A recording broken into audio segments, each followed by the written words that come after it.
Over the last week, the Dallas Mavericks has seen a huge change in their roster, where we traded away Tim Hardaway Jr. and Josh Green and failed to re-sign Derrick Jones Jr. Jason Kidd has a huge job on his hands as far as who's in the starting lineup, who's coming off the bench, what rotations are we running with. As we got Klay Thompson, Najee Marshall, and Quentin Grimes now, some players will see a promotion in the role while some might see a demotion. But one player who undoubtedly earned his promotion is Dereck Lively. A young rookie at only 20 years old has shown the Dallas Mavericks exactly who he is. Just the flashes of brilliance, the ability to absorb knowledge and grow right in front of our eyes as a young rookie center in the league, being coached by none other than Tyson Chandler. Dereck Lively has gone through a crazy rookie year, and we can only expect him to have an even better sophomore year. But in this video, we're going to break down everything about Dereck Lively, how he looked in the beginning of the year, his growth throughout the season, his historic playoff run, and what does this actually mean for Daniel Gafford? But how's it going, everybody? My name is Marcel Martin. This is Mavs Digest, bringing you the latest news on everything Mavericks related.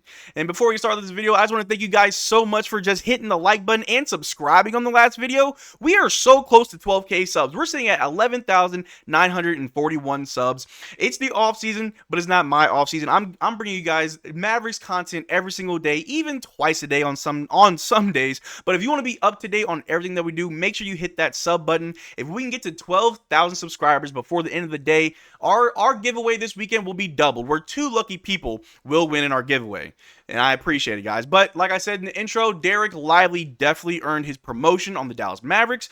We weren't too sure when we drafted him if he would be starting. Jason Kidd himself did say that we'll wait and see what that looks like. But from day one, from the very first game that he played, Dereck Lively showed that he belongs on the Dallas Mavericks, and he does deserve to be a starter. Dereck Lively, 16 points, 10 rebounds, and 87.5% from the floor, is only the second player in NBA history to record 15 plus points, 10 plus rebounds, and 85+% shooting in an NBA debut.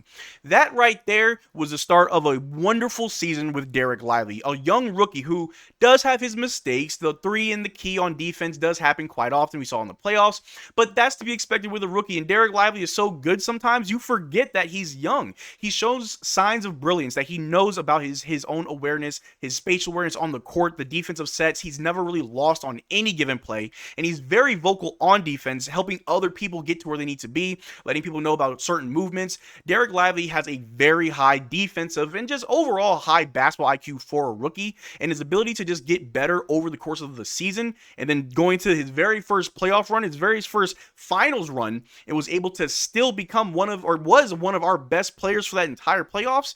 Dereck Lively more than earned his starting position. But if we take a look here, Dereck Lively's the second stats against the San Antonio Spurs: 12 points per game, 6.7 rebounds per game, and 2 blocks per game.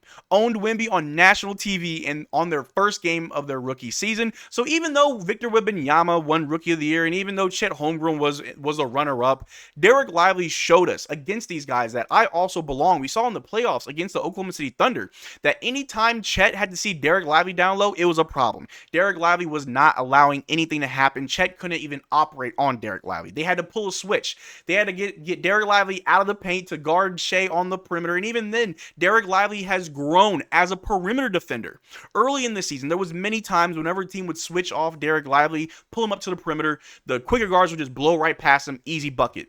But in the playoffs, we saw in real time that Dereck Lively did not fear guarding the perimeter. And in the finals, we also saw Dereck Lively not having any fear of shooting from the perimeter, where he made his first NBA 3 in the NBA Finals. There is no fear in Dereck Lively's heart. He has the drive, the determination, and the work ethic, and he fits this team so well. We've seen many quotes, we've heard from many players just what Dereck Lively means to them, and then in reverse is how well how much the Dallas Mavericks mean to Dereck Lively. They really are a family. And unfortunately, we did see Dereck Lively lose his mother towards the end of the season, and even though he had to take some time away from the team, no one's going to argue that he shouldn't have done that. But he came back ready to play. He came back ready to fight. He knew his team needed him, but he also knew that his team was going to have his back. But like I said, Dereck Lively had a wonderful season. Even though he wasn't the Rookie of the Year or the runner-up, his stats still look pretty good for a rookie center. If we take a look at those stats For his rookie year, he averaged 8.8 points, 6.9 rebounds, 1.1 assists, 1.4 blocks, 0.7 steals, and 0.9 turnovers per game, as well as 2.6 fouls per game. He shot 74% from the floor. It should be about, 100% from three. I think he did take 1 3 before the finals game, but he's at least 50% from three. 81% of his twos are assisted. His defensive box plus minus is 0.8, and he has a VORP of 0.8. Dereck Lively, as a rookie, is better than advertised. On draft night, when we drafted Cason Wallace, but then we traded with OKC for Dereck Lively, not many people understood exactly what we were getting. Even if you're someone like me who watched Dereck Lively play college in Duke, you knew this kid was special. But every single game, it felt like he was just showing you what more he can do. What else can he show us? And then even in his deficiencies and where he needs to improve, he's been able to do that in real time in front of us, especially in the playoffs, where he had the second highest plus minus out of any rookie in their first playoff run. It was amazing. Only second behind Manu Ginobili, who is a multi-time NBA champion and Hall of Famer. And I believe, give it another 2 to 3 years, Dereck Lively could be one of the top 5 centers in the league, if he isn't already. I understand there's others. You got Joel Embiid, Karl-Anthony Towns, Anthony Davis, there's Jokic, Zion is, I guess, a small center. There's other bigs out there. Victor Wembanyama, of course. But Dereck Lively's work ethic, his drive, the fact that he's a sponge and he just absorbs so much knowledge, and the fact that he has Kyrie Irving and Luka Doncic in his rookie year to teach and guide him. And now he has another mentor in Klay Thompson. I believe Klay Thompson is going to encourage Dereck Lively to shoot threes. Of course, the lineup may look a little weird to start this season. We're going to see, obviously, Klay Thompson, Dereck Lively, PJ Washington, Luka, and Kyrie. But as the season goes on, as Jason Kidd loves to get creative with his lineups, we may see a situation where Klay Thompson might be the ball handler doing a pick and roll situation with Dereck Lively, but instead of a pick and roll, it's a pick and pop. Having Dereck Lively hit threes at the top of the key, I'm all for it. And the beauty of Dereck Lively is his flexibility to do multiple things. He's not a one-dimensional player. I'd argue he's not a two-dimensional player. He's a three-dimensional player. With the pick and roll, he can attack the basket with ease. If he has to get to the free throw line, even though he wasn't great for his first full season, but towards the end of the season in the playoffs, we saw Dereck Lively not afraid to go to the line. Where in the Oklahoma Thunder series, they kept doing the hack of Lively, trying to get him to the line, and he was still knocking down the free throws to the point where they had to respect it, and they stopped. Dereck Lively is able to become one of the best centers in the league while he's playing. Maybe all time, that might be saying too much, but I believe when it's all said and done, Dereck Lively will have cemented himself as one of the premier bigs during his tenure in the NBA. The guy's ceiling is through the roof. The potential is insane, but as long as he continues to make those strides, as long as he continues to grow and learn, Dereck Lively can do whatever he wants. And whenever this team does win a championship, it will be because of Dereck Lively and what he provides to this team. But as we continue looking at just how great Dereck Lively is, this is something that came out just the other day. The Mavericks believe Dereck Lively has a potential to become an elite defensive anchor similar to Kevin Garnett or Joakim Noah.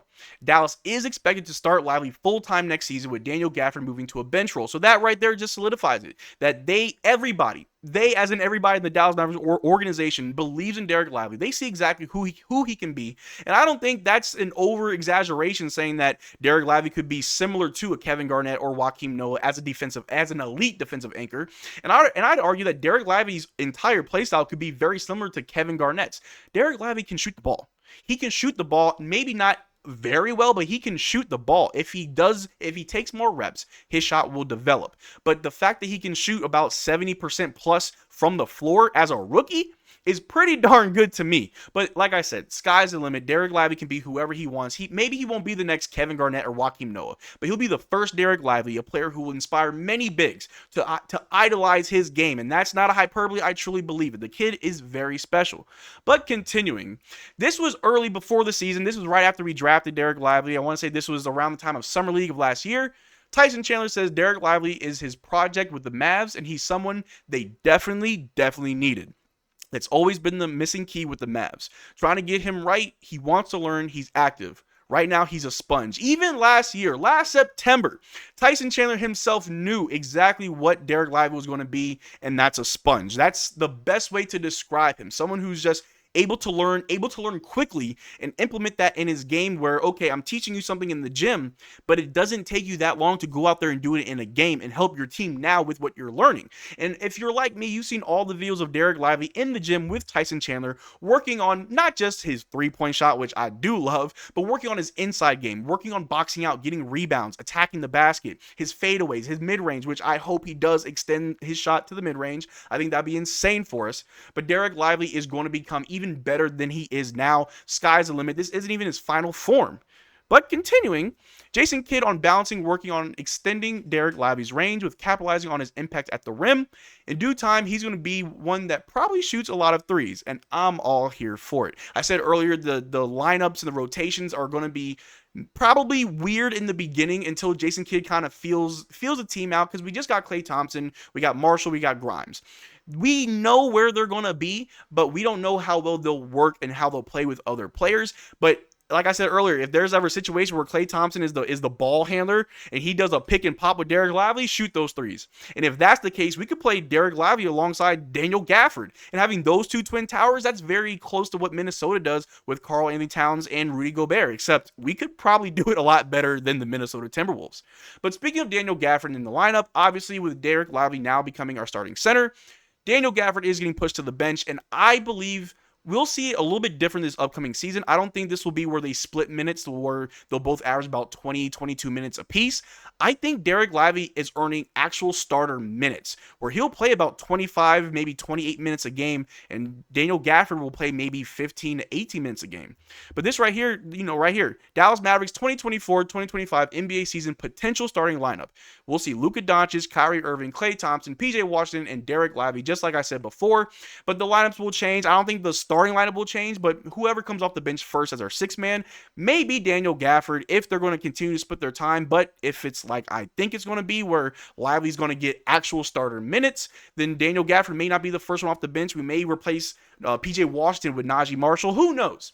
But that's a good problem to have. When you have too many pieces and you're not sure what your lineups are going to look like, you're in a good situation where you can easily make it back to the finals versus my lineups are going to be the same as last year. We made no improvements. You're kind of worried as other teams are getting better. The West might not be as stacked as it was last year, but the Dallas Mavericks are definitely going to be at least the top three. And we're not going to be three. We're going to be one or two next season. I truly believe that. Book it. I said it here. Go to Vegas and lose your money on my bets. But regardless, the Dallas Mavericks are ready to go. Dereck Lively is getting that promotion to that starting center role, which I believe will lead to actually starter minutes. But let me know down in the comment section down below. Do you think that Daniel Gafford and Dereck Lively will continue to split the starting role where they both play about 20, 22 minutes? Or do you think how I feel that Dereck Lively will get more minutes than Daniel Gafford? Let me know. But thank you for making this far into the video. Make sure you check out our Twitter and Discord. Links in the description below. Consider becoming a channel member. We're doing our live stream giveaway on Sunday around 12 noon. I'll make a post about it. And we're going to do a giveaway. And if this video gets us to 12,000 subs by the end of the day, then we're going to double it up and 2 lucky people will win some Dallas Mavericks merch. But until next time, y'all take care and drink water. Peace.